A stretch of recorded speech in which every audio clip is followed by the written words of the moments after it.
Good morning students. आज अपन पढ़ेंगे BSc part second के paper third immunology microbiology and biotechnology के यूनिट माइक्रोबायोलॉजी का topic the germ theory of disease, रोगों का रोगाणु सिद्धांत।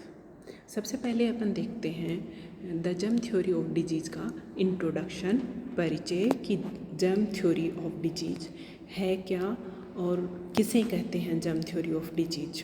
तो ये जो थ्योरी है रोगों का रोगाणु सिद्धांत, ये करंटली एक्सेप्टेड साइंटिफिक थ्योरी है बीमारियों की। जर्म थ्योरी में ये बताया जाता है, जर्म थ्योरी ये बताती है कि किसी भी ऑर्गेनिज्म की बॉडी में जो रोग हैं वो माइक्रो ऑर्गेनिज्म के आक्रमण या प्रवेश की वजह से होते हैं, और ये माइक्रो ऑर्गेनिज्म बहुत छोटे होते हैं आकार में, जिन्हें माइक्रोस्कोप के बिना नहीं देखा जा सकता है, जिन्हें कि अपन जर्म्स कहते हैं।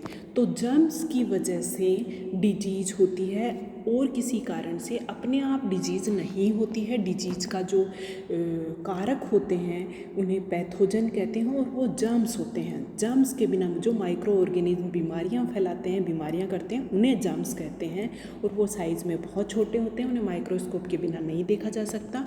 तो ये बीमारी हमेशा इन जर्म्स की वजह से होती हैं, अपने आप नहीं होती हैं।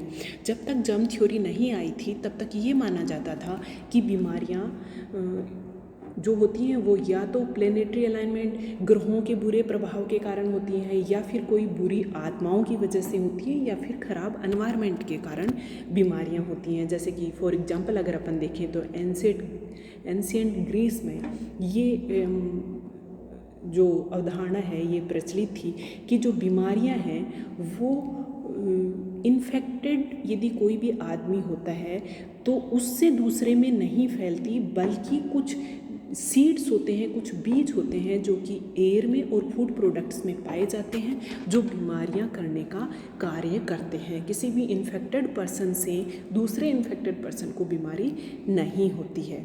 और इसी से रिलेटेड एक थ्योरी प्रचलित थी पहले, जिसे मियास्मा थ्योरी कहते हैं। ये theory germ theory of disease से पहले बीमारियां फैलाने के लिए ये सिद्धांत प्रचलित था कि बीमारियां क्यों होती हैं।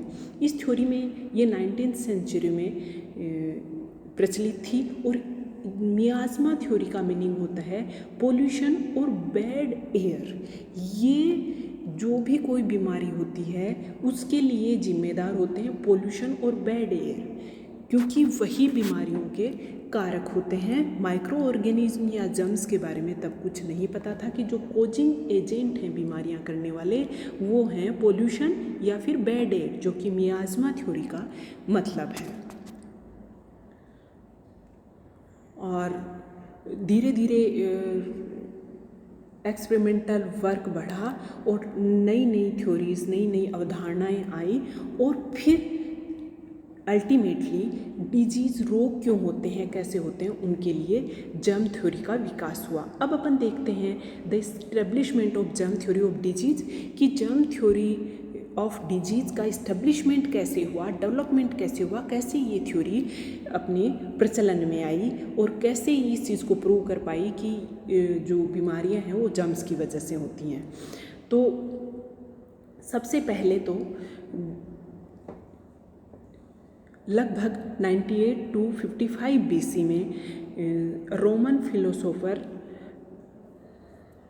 लक्रेटियस और फिजिशियन गिरोलेमो फ्रेकेस्ट्रो 1478 से 1553 में इन्होंने सबसे पहले बताया कि कुछ इनविजिबल लिविंग क्रिएचर्स होते हैं जो कि आंखों से दिखाई नहीं देते, लेकिन लिविंग क्रिएचर जीवित प्राणी होते हैं जो कि बीमारियों का कारण होते हैं। और इन्होंने एक रिवोल्यूशनरी थ्योरी दी। जिस टाइम ऐसी अवधारणाएं थी किसी देवीय शक्तियों की वजह से, बुरी शक्तियों, बुरी आत्माओं की वजह से बीमारियां होती हैं, तो इन्होंने ये बात कही जिससे कि एक क्रांति आ गई कि इन्फेक्शियस डिजीज़ ट्रांसमिट एक पर्सन से दूसरे पर्सन में ट्रांसमिट हो जाती है, जो कि माइन्यूट इनविजिबल लिविंग पार्टिकल्स होते हैं उनकी वजह से।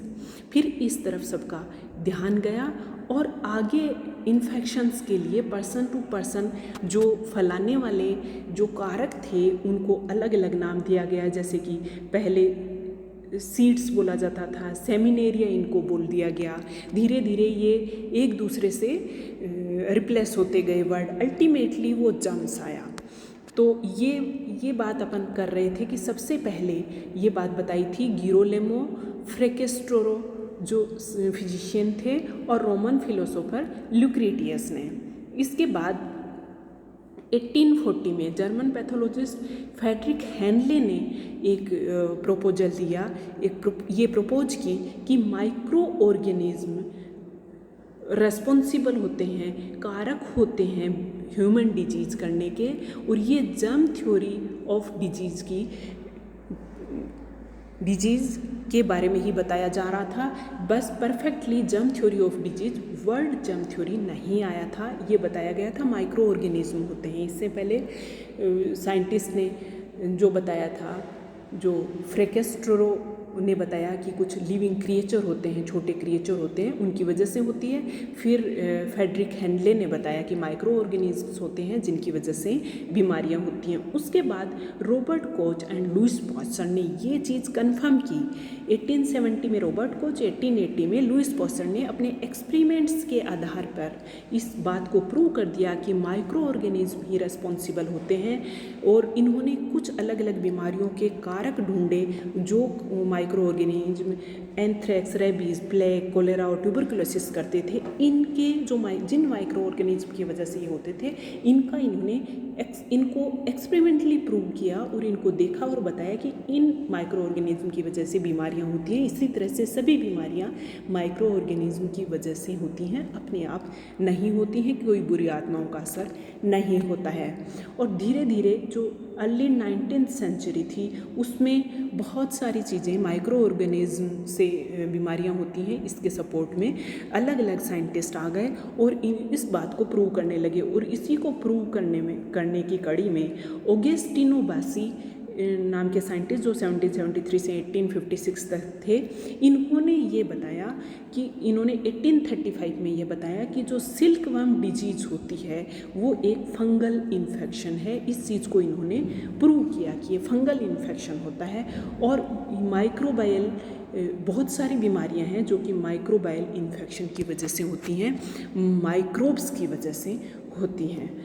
और 1845 में एमजे ब्रेकले ने भी ये प्रूव किया कि great potato blight of Ireland fungus की वजह से ये बीमारी होती है, जो कि आलू में एक बीमारी होती है। ये प्लांट्स की, आलू जो एक पोटैटो प्लांट है उसमें होने वाली बीमारी थी।